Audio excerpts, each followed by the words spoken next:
Dobrý den, tak představuji traktor, tady je připálený starter, takže to neprotočí motor, takže musíme startovat ručně. Z toho důvodu je tam tak nízká cena.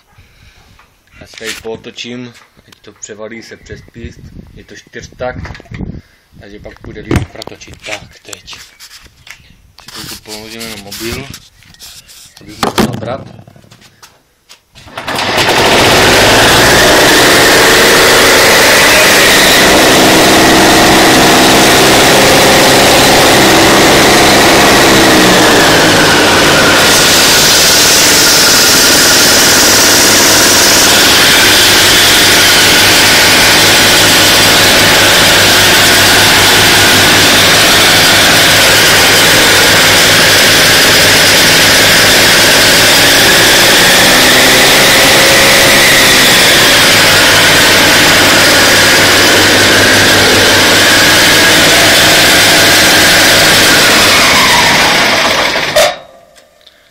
Tady klíčkem jde vypnout, z důvodu připáleného startéru tak nestartuje, motor je plně funkční, nádrž na benzín, tady ještě šasí, nasyčení.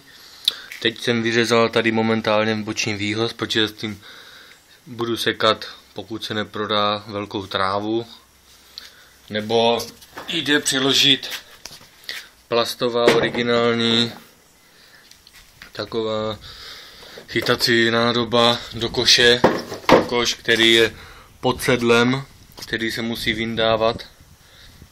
Jo, pokud se musí otevřít sedlo, vyndat, tak je to z důvodu většího množství pole bokem házet. Tady je sytič, vždycky sytič musí být vytahlý, když se startuje, a přidaný plný plyn. Tady je brzda, tady je pohon a tady je pohon sečení. Co bych ještě řekl?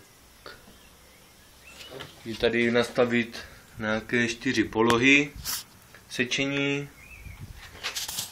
Tady dráty, ty jsou bez elektriky. Jo, tam to už je odpojené, akorát tam funguje chcípák, jinak tam je automatické nějaké relátko, které není závislé na baterce. Chytá to na poprvé, na podruhé. Jo, není tam žádný s tím problém.